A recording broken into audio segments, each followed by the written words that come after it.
Hello and welcome. My name is Corin Little and I'm the organizer of Out of Sight. Today we are starting our fall program of the Artist Focus series, which is a weekly program for 8 weeks where we talk to individual artists about their public performance practice. And today I am here with Marilyn Arsem. Hello. Hello. And so I want to talk, today is September the 11th, 2021.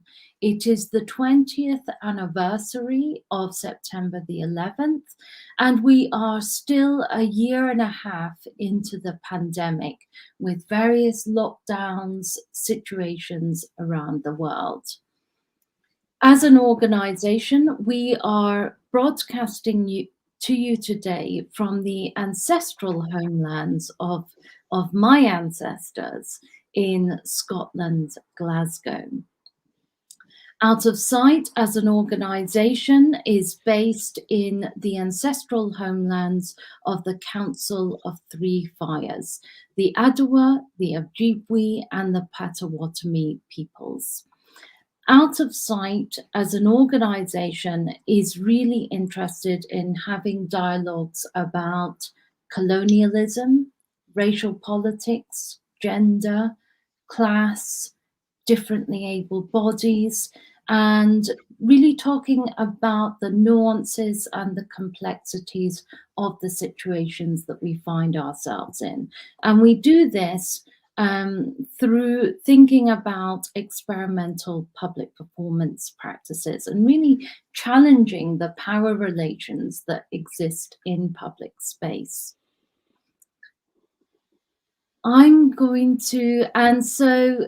Without further ado, I'm going to introduce Marilyn Arsem, who's really been engaged in these practices for 40 years. And she has,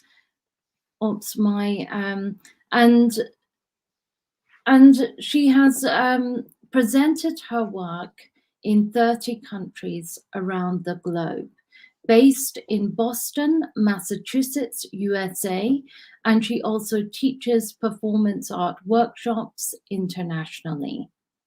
Many of Marilyn's works are durational in nature, minimal in actions and materials, and often created in response to specific sites, engaging with the immediate landscape and materiality of the location, its history, use, or politics.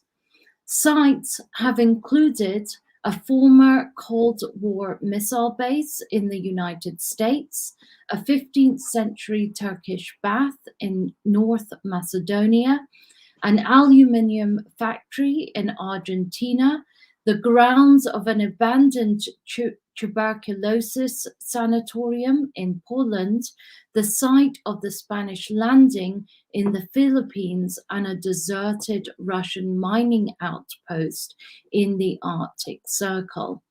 In 1975, she founded the interdisciplinary collaborative of artists, incorporating in 1980 as Mobius Incorporated, a non-for-profit, tax-exempt, artist-run organization with the mission to support the creation of new experimental art.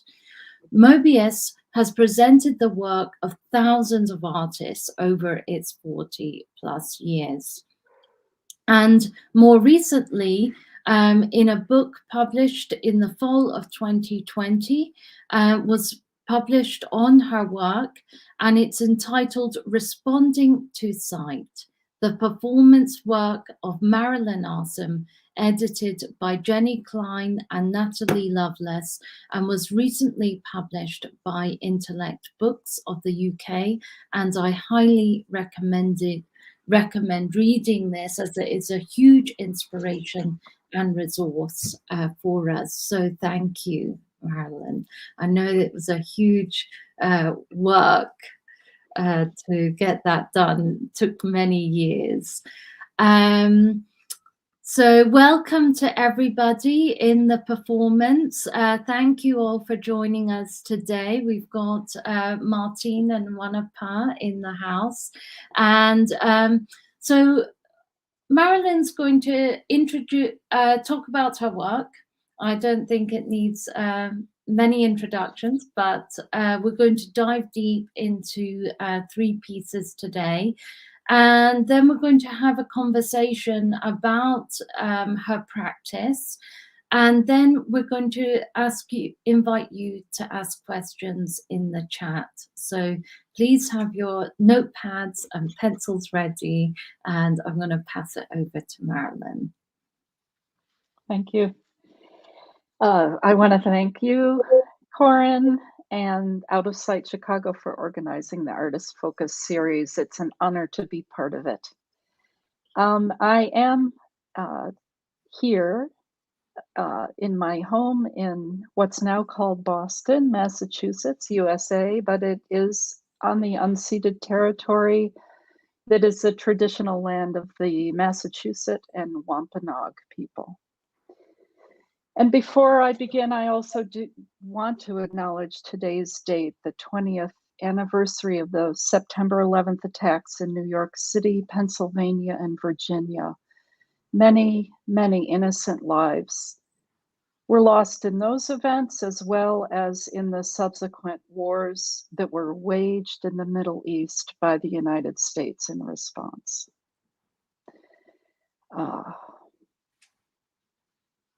Forever wars. We live in a world of forever wars. I'm choosing 3 performances to show you today to talk about performing in public.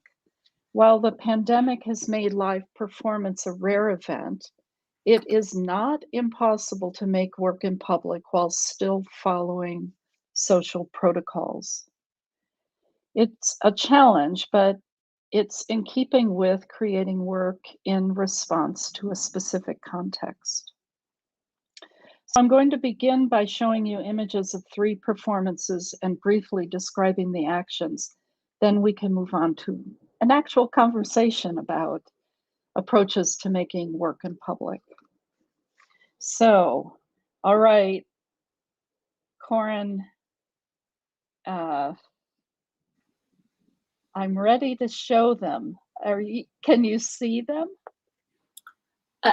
Yes, I'm adding. Okay. It's ready. Okay, thank you. The first performance I'm showing is called Dugo that I did in the Philippines in 2005. A little background first. I met the organizer in another festival where we talked about the different countries that had occupied the Philippines over the centuries, including the USA. When I arrived in Manila, he showed me the waterfront site where he hoped I might perform on the final day of the festival. So in that image, it's the waterfront there to the left, and there's a big open crosswalk there that goes across the highway and then into this park far to the right. So my performance followed the path from the edge of the water across that roadway to the feet of this statue, which is a statue of Raja Suleiman, who was the last indigenous king of the Philippines. So what I learned was that Islamic traders and missionaries had arrived in the Philippines more than a century before the Spanish. A typhoon was ending on the day of the performance. It was incredibly windy and the waves were coming over the seawall. I stood until they had crashed over me 3 times and then began my walk. I poured a path of red foods out of my skirt. Red beans, annatto seeds, and red peppers. These were the foods that the Spanish brought from Mexico to grow on their plantations in the Philippines. As I made my path, the audience gathered and walked with me. I was flanked by policemen, and we crossed the 8 lanes of traffic and continued into the park. I poured the red path through the park slowly, eventually arriving at the foot of the statue.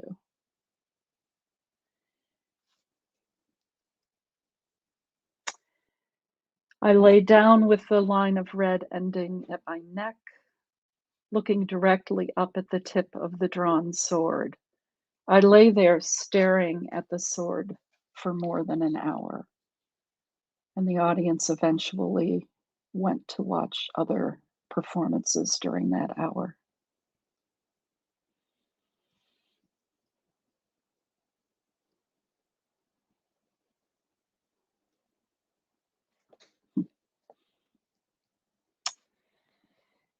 We'll talk more about that in a few minutes. The next 2 performances were done a week apart in 2015, and they actually are related to each other. So 7 disappearances took place on Spectacle Island in Boston Harbor. The island is a public park, but it was just recently created and built on top of what was formerly a dump for the city's refuse. The day of the performance was sweltering. It was in the 90s, so like 35 Celsius. I knew that there would be families in the park there for picnics and swimming. And I situated myself in this gazebo at a table overlooking the harbor. During the 7 hours of the performance, I invited the audience to come and help me make things disappear. So we watched ice melting and the water evaporating. We memorized jokes from this joke book and then tore out the pages. People promised to tell the joke after they left the island. We tore out the pages and pounded them into pulp. We ground terracotta plates into dust. People ate snacks that I had brought, and we unraveled a tablecloth that was covering the table until all that was left were the threads. During the 7 hours, the audience read out loud a handbook on, I did, on recycling, a handbook for industry about how to recycle different materials. And of course, what we discovered that was really that nothing disappears, it only transforms. A week later, I did this performance, Disintegration, in Finland, and I realized I wasn't finished with this idea of disappearance. It was done on a public plaza on the street. I sat for, I think, 6 hours and invited people to sit individually with me at the table. And I asked them if they would talk to me about disintegration in their lives. It could be something that was big or small, good or bad. Over the course of those 6 hours, as we talked, I slowly demolished everything that was on the table. A book, the bouquet of flowers. We drank tea and ate cookies, demolished the cookies. And people told me stories of their lives, really. In the final moments of the performance, I ended up demolishing even the dishes and this beautiful teapot. Oops, with a paving stone that I had picked up on the street.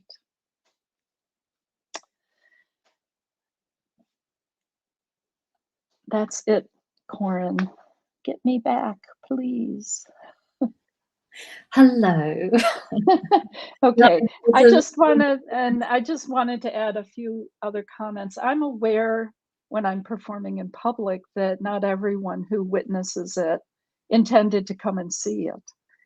And I'm conscious of the fact that there will be people of all ages and backgrounds who might encounter the work. So I do try to design pieces with that in mind.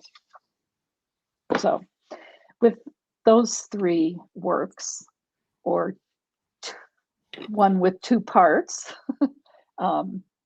Yes, well, that's really important point actually to bring up, because there is, you know, I've witnessed definitely myself over the years that there is a more transformative possibility that can happen when it is a surprise and unexpected encounter. And you know, our programming is created for the publics, and really thinking about the diversity of the publics and the non-culture going audience. So it's really, you know, I think really important to highlight that aspect in your work. Now, you know, in thinking about the artistic process and how you are, you know, I'm intrigued to know, you know, how you develop a score or a performance. Because, you know, I know that in our conversation, you know, it's really I'm intrigued to know how you are thinking about this element of risk, and you know, how you are entering the unknown possibilities that a site might bring up for you, you know, in that conversation. Can you share some insight into how you go about that process? I don't choose a site until I arrive. I try to do some research about the place. In particular, I read about the history of the United States' presence and impact on a country. I can't escape being an American woman artist. That's the first label that people attach to me: American woman, American, whichever order. But when I look at a location, I really am interested in designing a piece that is a kind of conversation with the place. And so I choose a location that speaks to me, and makes me wonder about it.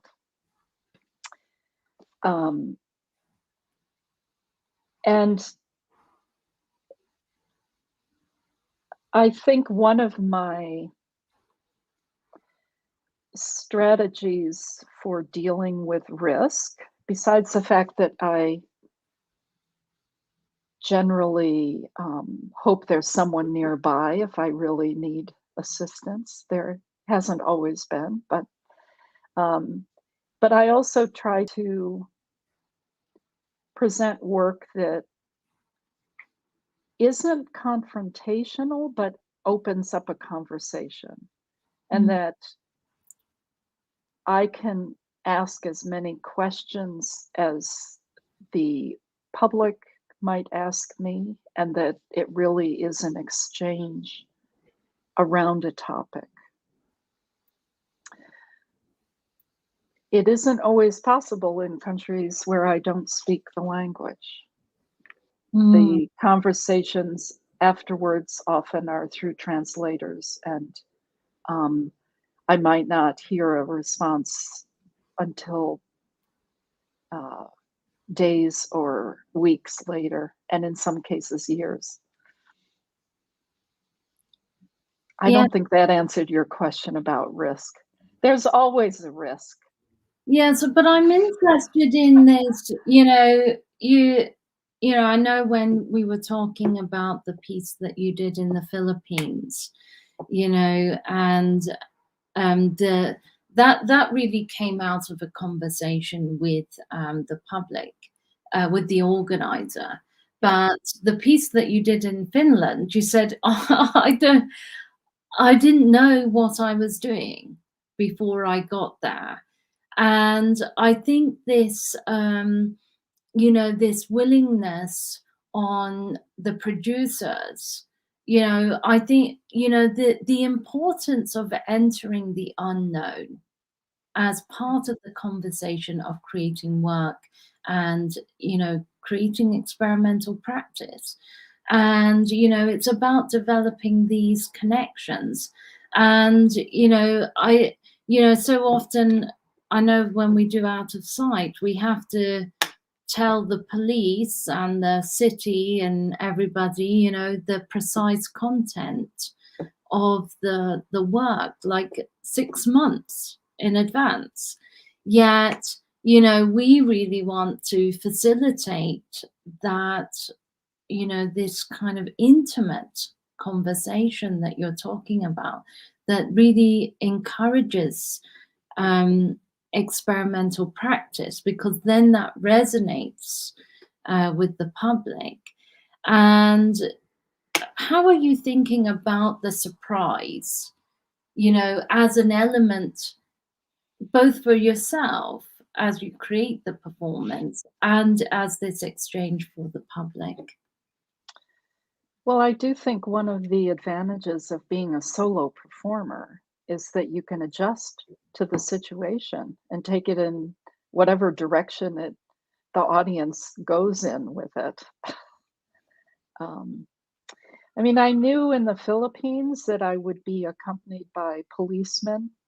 That was maybe the most controlled situation, and for sure they knew ahead of time that I was going to make a path with the red material to the foot of the statue. They didn't necessarily know how the image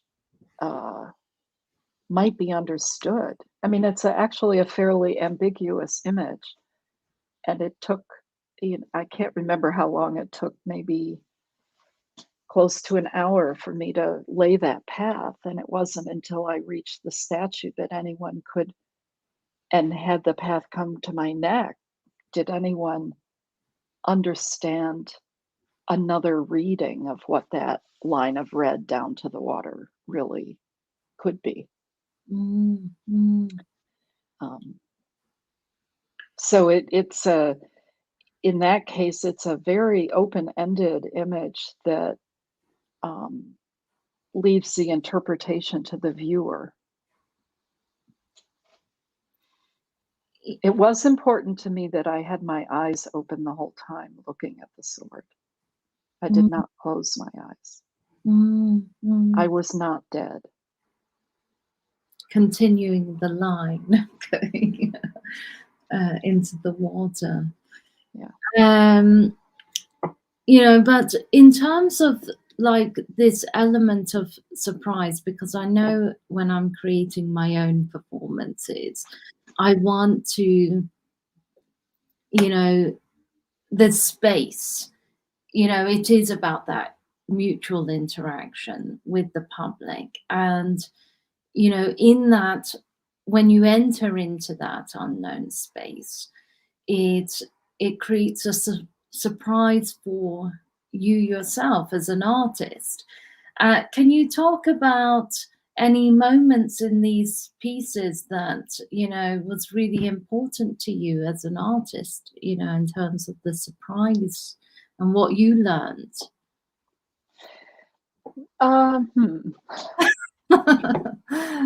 Well, I learned that, once again, that you can't control materials. I had this fantasy that I would do a disappearance once an hour in the 7 disappearances, 1 per hour. And of course, the ice doesn't melt on demand. So they all overlapped. So yet again, it's like I have very little control over my environment. But what was really fascinating to me with the disintegration was the intimacy of the conversations. You know, there is a, if you read books about being a visitor to Finland, you know, I read one where it said people don't smile when they greet each other on the street because in the winter their teeth would freeze if they did. And so the practice is, you know, a nod and, you know, move on quickly. But even though we were in public on the street, it was a very broad plaza, and the public respected the intimacy of the action. It was clear that it was an intimate conversation, and they didn't approach the table until it was empty again, and or watched from a distance without being able to hear. And it was really moving what people talked to me about in their own lives, and what I talked, you know, I wasn't just listening, I was talking about my own life too. And really this understanding that something horrific can happen to you, but that you can learn from it and reconfigure your life and transform that experience into something something new, something maybe more positive. And that, you know, that was a really wonderful series of conversations to have personally, and thinking about my own life. So I did go back this morning and look to see what day of the week I had done that on, and it was a Saturday, which I understood to be a day when people had a little more leisure time and were not marching off to work, but could actually come across, you know, a table with an open chair and have the time to sit with me. And, you know, I think that, you know, this idea of, you know, I think we often, oh, sorry. Well, I had one other story that I could tell Yes, you, yes. which I also just came across. When I did the piece in the Philippines, I, of course, was thinking quite historically, but as I flew, and hoping that there would be a contemporary and historical reading of it. But after, when I left, flying home, I was reading the newspaper from Manila, and they identified one of the terrorist organizations that was active on another island in the Philippines, and it was called the Raja Suleiman movement. So I did ask some of my colleagues there if they understood that there, or if they read it both historically and in contemporary terms, and they did indeed. Luck. All these like interesting coincidences. And, you know, I think, you know, thinking about, you know, this mutual exchange that happens, you talked about learning from the intimate conversation that you had with the public.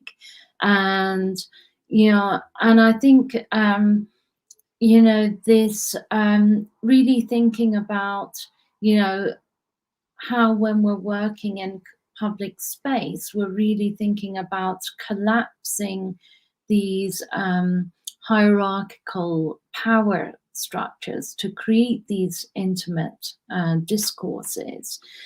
And, you know, so this kind of takes me to the next question that I had, which, you know, I was particularly intrigued by the fact that you chose these three works and put them together, you know, because one is really talking about the personal and, you know, these conversations about loss and death with the public. And, you know, the second is thinking about the environment and how we're thinking about recycling, reusing, readapting. materials, and the third is really talking about colonialism and like these political references.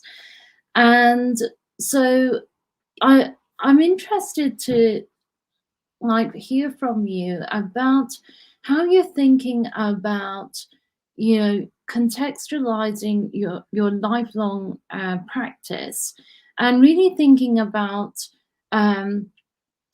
things holistically. And I know in a previous interview, you were speaking about ecologies of care, which is something that I'm very interested about from a feminist perspective. But you know, I'm wondering how you're thinking about these processes of, you know, sustainable practices, the process of making, the process of creating, and the process of being, you know, as interconnected relationships. Is Well, that well, they are. I can't escape being the body in the work.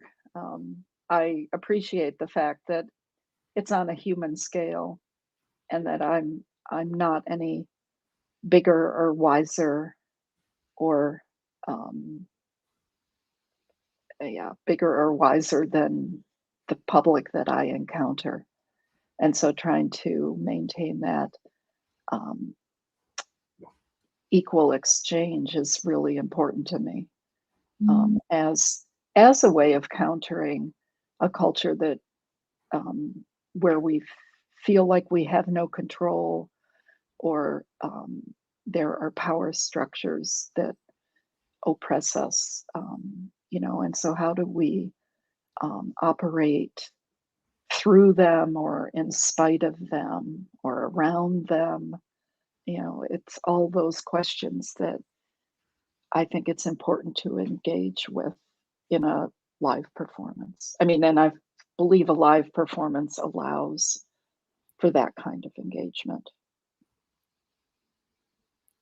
I don't know if that answered your question.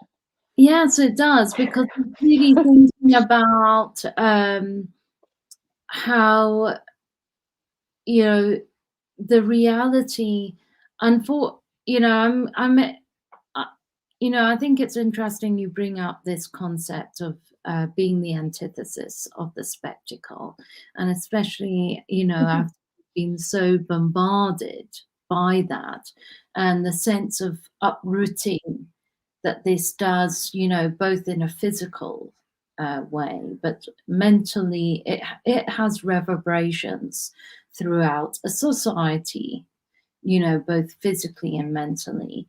And, you know, in terms of your practice, you're really thinking, I think there's an interesting level where you're trying to, you know, heal those kind of aspects on some level, you know, but then you're also trying to shift the balance, you know, so we can be, you know, work with greater gentleness and slowness, you know, and, you know, this idea of, you know, inserting humanity back into our lives. I mean, that is that's where we're at the moment, you know, and the necessity of that, and how this is. But I'm interested in how this functioned in terms of the materiality in the second performance that you showed, the seven disappearances. And you talked about how these three pieces are connected and this idea of disappearance. Can you share, you know, why, you know, how are you thinking? How are these three pieces connected in terms of disappearance? And Well, we have this fantasy that things do disappear, but they don't. They're still here. The materiality might transform in some way, but we're still um, it's still there. Uh, we can't make all that plastic disappear, much as we would love to. Um, we can't make those conflicts uh, between countries, between religions, just disappear. There's a different kind of negotiation that needs to go on, and a way of working with change, and um, learning how to live with the way things transform in our lives. I don't know if I'm not sure what else I could say, but I mean, we have such a linear notion of, here and then done, but it's not like that. And it is one of the reasons Western culture is where it's at these days, because of a misunderstanding of the cyclical nature of materials. And I think, so why 7 disappearances? Well, because I thought I would do a disappearance once an hour. All right. But I was trying to, why was it 7? I think it was 7. I thought I was going to do, okay, this hour, this is going to disappear. This hour, we're going to eat our snacks. This hour, we're going to, tell jokes and pummel the book to nothing. A big wad of blue fiber. In this hour, we're going to take apart the tablecloth.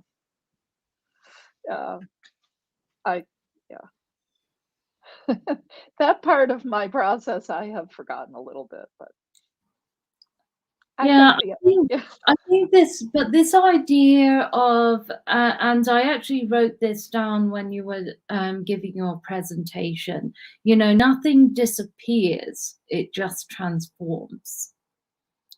And because that just like sang out to me as well.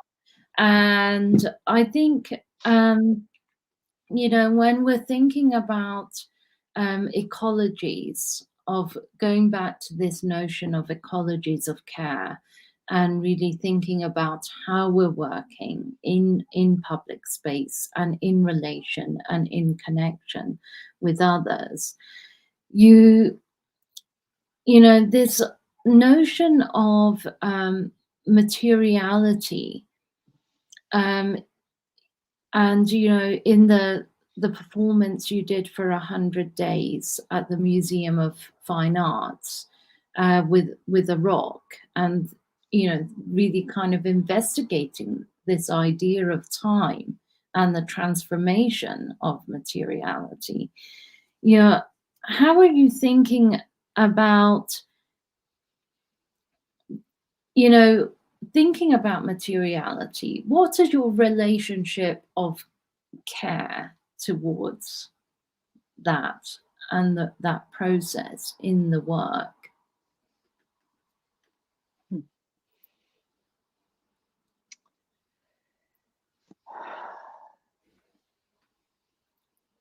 And how do you go about that as an artist, maybe say? Well, I think about some of my approaches, and a little bit how these 3 pieces don't entirely reflect them, because normally I pick materials that are local and often free or very inexpensive, that there's some kind of um,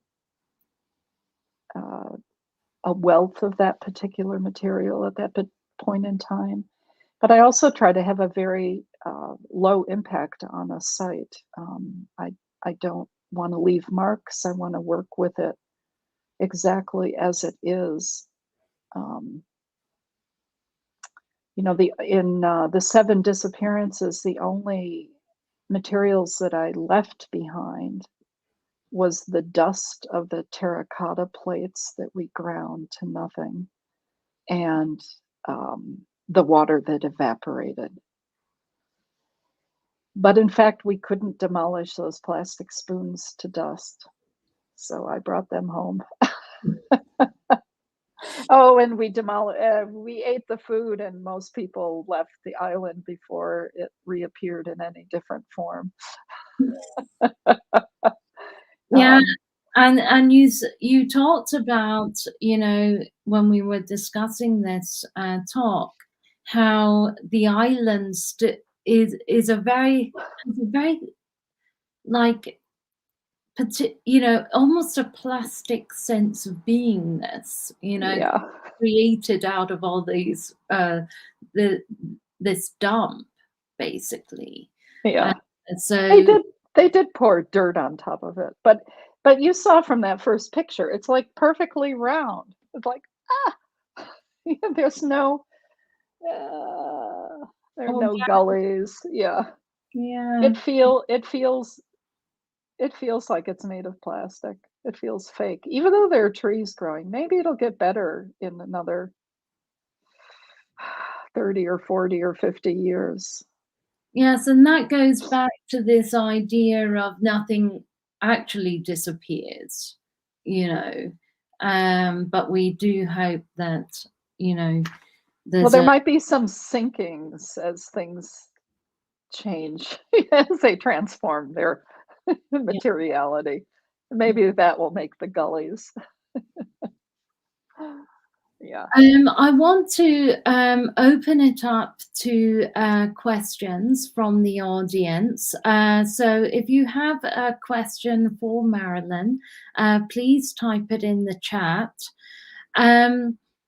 One of the, I'm going to wait, but one of the interesting things that we're doing with this particular Artist in Focus is talking to people who also curate and produce. And you've had 40 years or beyond, actually, of working with the Mobius group. And I know that kind of requires, that's probably a whole other conversation and a whole other, we need at least 2 hours Well, to I'm unpack. still a member of the group and we still produce public events. We no longer have a public space, but we work outdoors now. But I also taught. I taught at the School of the Museum of Fine Arts for 27 years and worked with students.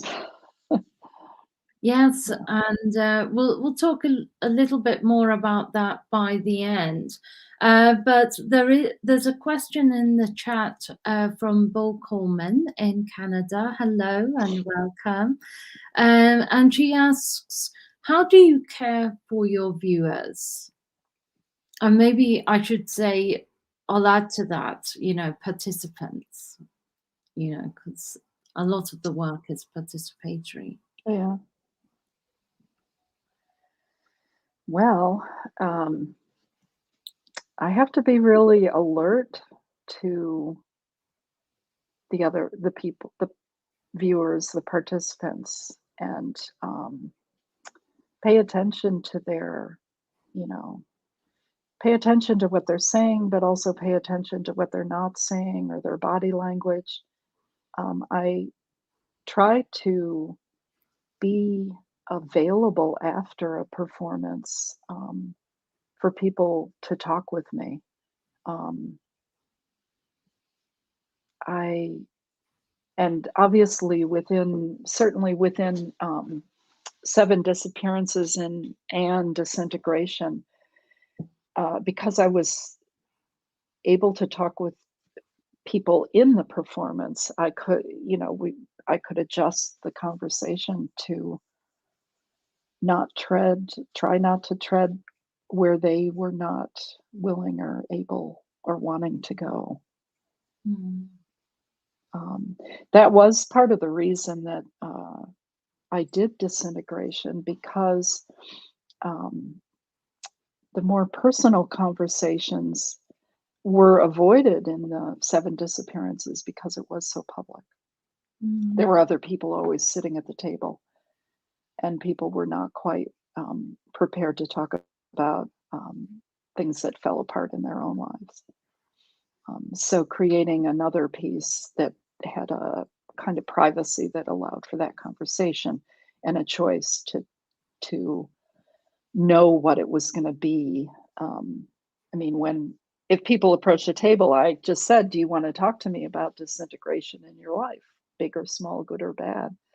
Whereas with 7 disappearances, it was much more playful and casual. And it's like, "Hey, do you want to make things disappear with me?" So it depends on the work also. Mm. I hope that answered your question, Bo. Well, I have an extended question to that, because I often have the conversation with our artists before we do live stream performances and public performances. How do you prepare your body before a performance? And Bo has responded, "You bet." That's good. Oh, how do I prepare my body? I try to I always try to eat well and get enough sleep, and have all the technical issues solved the day before, and have a period of calmness before I begin.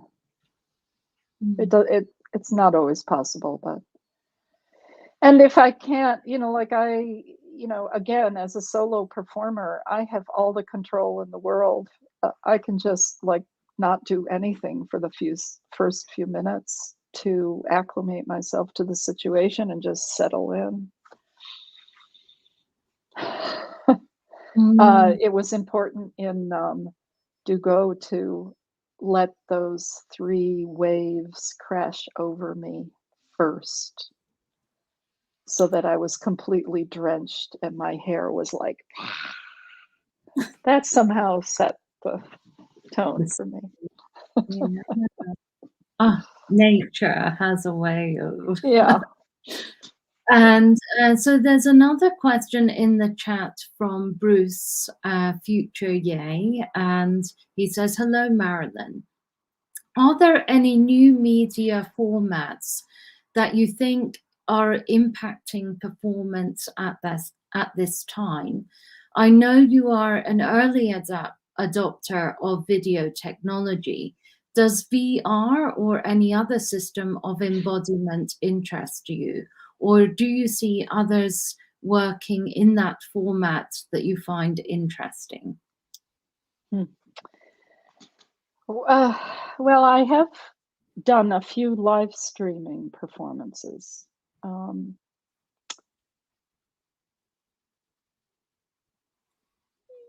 The constraints of the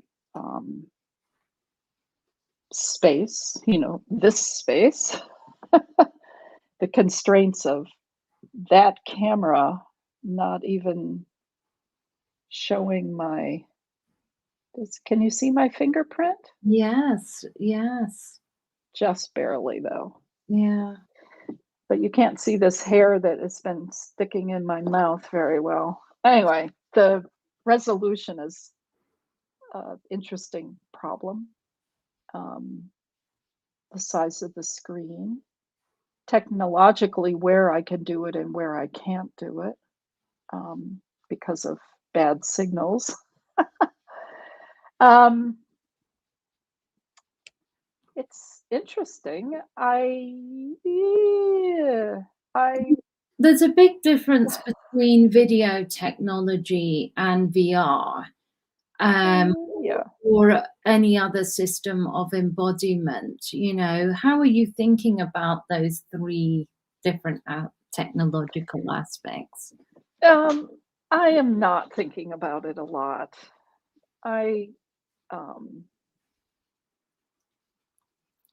Yeah, I think that's the short answer. Well, we've had, conversations about it, and we're constantly reflecting as a community about it. Yeah. And one thing that we've been, and you know, I think you've really been quite, you know, an invaluable voice in the conversation about the importance of centering public space. Even as we move in and are using technologies to think about public performance, we're still centering the work and the practice in public space. Yeah. And why is that? You know, I know, you know, even in doing the practice-based workshops, that was really important to you. Mm-hmm. Can you talk to why that is so invaluable as we move forward as a society? Well, at least it allows you to incorporate smell again, maybe taste. But the public space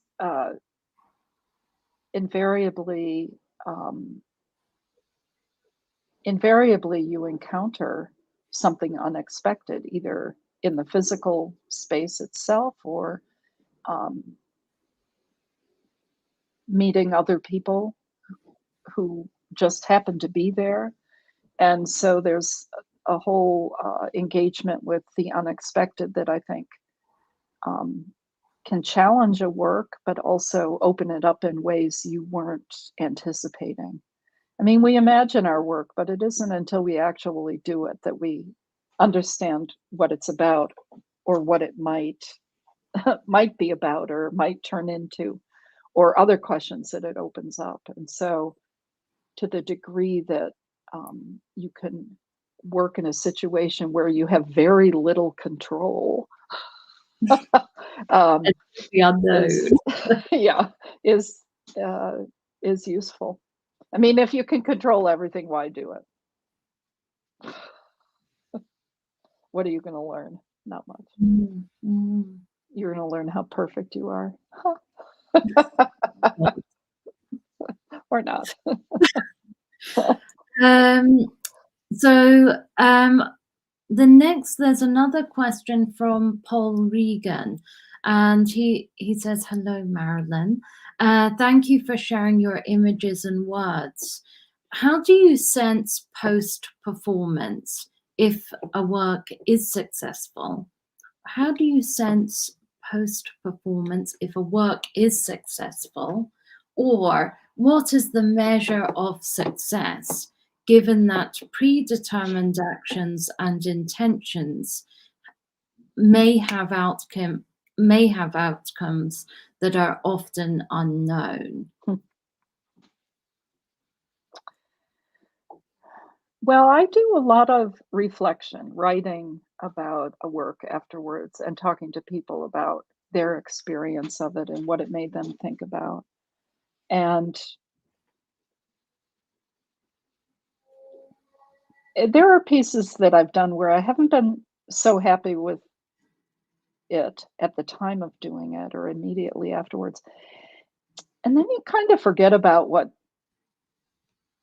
you expected that didn't happen, and you begin to only remember what did happen.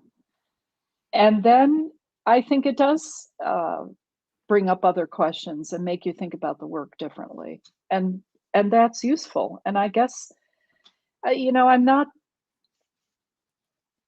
I guess that's a sign of success, that it raises more questions and has more nuances and potentially more ways of being read than you had initially thought. You know, I personally find this, you know, the language around failure and success very problematic, you know, because it feeds into these hierarchical power dynamics, that, you know, the spectacle, you know, we're living in a society where, you know, where the everything is meant to be of a certain quality, a certain stand, and that's there's a danger to that, and that's kind of the antithesis of the kind of dynamic that, you know, we are trying to unpack and think about, and kind of deconstruct these notions of the spectacle, and which really kind of engage in these you know, hierarchical ways of thinking. So But I would add to that, you know, we learn aesthetic rules in our specific culture that we're brought up in. And my experience in traveling to these festivals in other countries is, and it's partly related to teaching or how I've taught over the years, of trying not to apply my own rules about what is good, what is bad, what's, you know, and trying to pay attention to what's there, to think about what it's making me think about, to ask the artist about their own practice and about the constraints they operate within their own culture.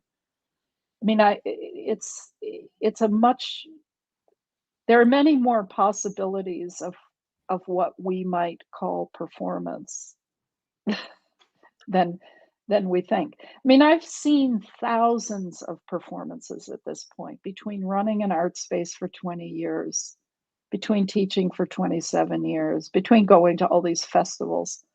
You know, it's like, I and think they all have something to teach me. You know, I have something to learn from all of the performances. Exactly, yes. And I think this is a really great question, Paul Regan. And I think, you know, this would also require another hour to unpack. But thank you for that. And I'm wary of time, but Lisa de France, thank you for joining us today. She asks, have you developed a process for reflecting on meaning that's revealed as a result of the performance? Well, it is through writing. I mean, I do a lot of writing for myself. I mean, I might talk about it later, but I certainly try to understand both what the work is telling me about what I'm thinking. Sometimes it's what I'm barely conscious of thinking or knowing or feeling, and it's revealing it to me. It's another language, and Mm, often gets around the edges of, you know, what you think you should feel or do, or, you know, what someone else expects of you, and it starts to show you what is going on in the back of your mind. um, but and to also keep a record of what other people have experienced in the work and why they think about it. I mean, it's that, you know, has an impact too on other choices that I make on future work. yes, thank you. I think, you know, this sense of reflection is so important and such an important part of your work. And as we can see in the work that we're showing today, you know, is kind of, it plants the seed. The process of making it doesn't have an end, a start and an end, because it's a lifetime of practice. You know, it's like an unraveling thread, you know, or globe, you know. So there's another person saying thank you for the conversation today. Well, thank you to everybody for being here today. I just want to next week we will be in Martine Vial will be facilitating a conversation with let me just, with Frans van Lent in the Netherlands, and we are going to be live streaming next Sunday. Let me see if I've got this right.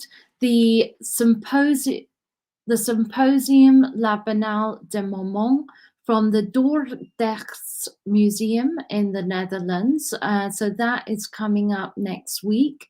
And tomorrow on Sunday at the same time and the same space in all our channels, we have Martine is facilitating a conversation called Action Art Encounter, and it's a dialogue with the 4 artists that she curated last week in a performance we did in partnership with the Experimental Sound Studio.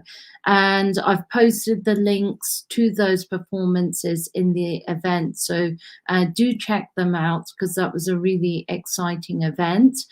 And also myself and Martine Vial are running a workshop that starts at the beginning of October called Sight Plus Time, that is really thinking about how we can center public space but using, again, live stream performance to create that intimate exchange with the workshop participants. And that will be a very small workshop, so we can really develop the community between those people. Oops. Sorry. Not me. The button didn't work. Let me turn it back on. So thank you again for joining us today. And I just want to say, in today's conversation, we were really thinking about the ecologies of care in terms of Marilyn's making process, and thinking about how nothing disappears, it transforms. And how and thinking about the mutual relationship and mutual learning between the artist and the publics as we engage in this work and the process. So thank you again for joining us today, and please tune in next week. And big thank yous, Marilyn, for your thoughtful insights. It's always a treat to be in conversation with you. Thank you. Thank you.